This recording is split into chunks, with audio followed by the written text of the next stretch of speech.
大家好，今日同大家一齊嚟分享《聖尊年生活佛文集》第21冊靈魂嘅超覺嘅精選篇章。第21冊靈魂的超覺。驅魔。聖尊年生活佛講，我一向都唔驚鬼怪，因為我自問心正氣足，做人做事問心無愧，就乜都唔怕。再加上我一直修道，守住自己先天帶嚟嘅神光，到頭來一定係邪不能勝正。有一次係星期六朝早，台中西區有兩位女士一齊上門嚟揾我，一位叫曾女士，一位係江女士。佢哋未嚟過我屋企，只係睇過我寫嗰兩本書《靈機神算漫談》同《靈與我之間》。曾女士一坐低就話：我懷疑我屋企有啲古怪。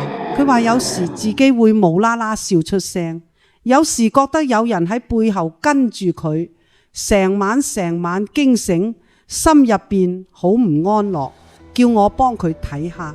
我話：你咁講，可能真係有啲靈體搞你，不如咁啦，我幫你畫一道鎮邪符掛喺屋企門口。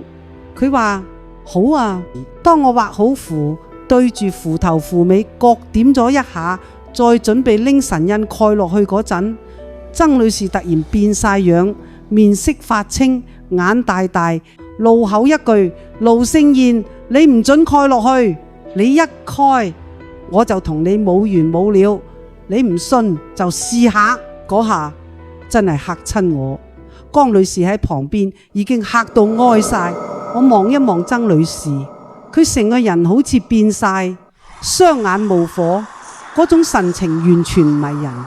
我即刻知道唔係曾女士，係有嘢上咗身，係鬼。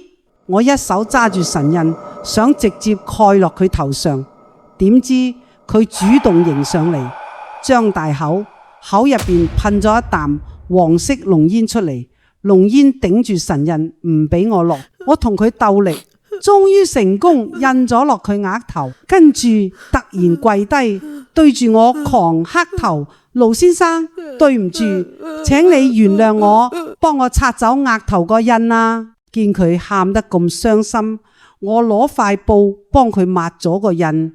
佢一下跳起身，靜靜坐翻低，神情明顯唔同晒。